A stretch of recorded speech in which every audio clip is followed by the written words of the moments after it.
Tout au long de l'année, les parachutistes de la première compagnie du 2e RPIMA s'entraînent à sauter des avions à La Réunion ou comme ici à Majinga lors de l'opération Tulipe 2025 à Madagascar.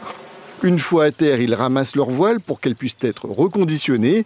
Quelles que soient les situations, parfois spartiates comme ici sous un hangar, les plieurs s'activent.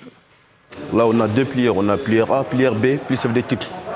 SF de groupe, SF de salle. Là, il va faire la mise en sac de la voile. Donc ça fait en 5 fois, il doit faire 5 plis pour faire le love.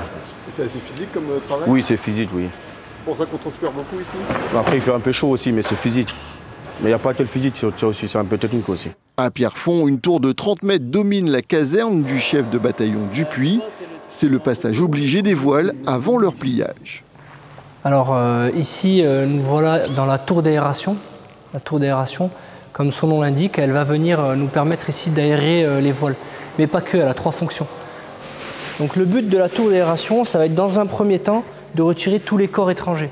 Donc ça peut être des branches, des cailloux, du sable, et puis plein d'autres choses. Pour la petite anecdote, dans d'autres missions, on a pu retrouver une tortue, des grenouilles, des choses comme ça. Et la 3e fonction, ça va être le séchage de la voile lorsque la voile est utilisée par temps pluvieux, mais aussi et surtout sur des zones de mise à l'eau.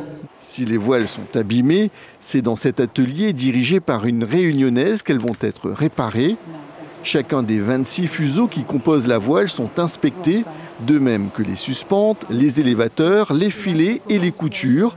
Ces dernières sont faites avec du fil de couleur jaune lorsqu'il y a eu réparation. Là, sur le fuseau 16, elle avait un filet entier à changer. Donc le filet entier, c'est tout ça. Et donc là, je regarde que toutes les normes de sécurité ont été respectées. Et après, je fais le tour du filet. Donc tout ce filet-là, il était abîmé? Voilà, ouais. Il y avait un gros trou au milieu, du coup, c'est pour ça qu'on le change. Moi, je fais du contrôle. Donc je récupère la voile, j'ai des points de sécurité à contrôler sur la voile. Et une fois les points de sécurité terminés, je contrôle la réparation, qu'elle soit faite dans les normes. Et une fois tout est terminé, tout est bon, je le renvoie au NTI1 chez les conditionneurs. Il faut environ 15 minutes au plieur pour reconditionner un parachute. Après avoir bien remis en place les suspentes, il faut plier les 115 mètres carrés de voile dans ce type de sac à dos d'une capacité de 36 litres environ. Alors, il faut être minutieux donc, pour le plieur en tant que soi, qui est ici présent.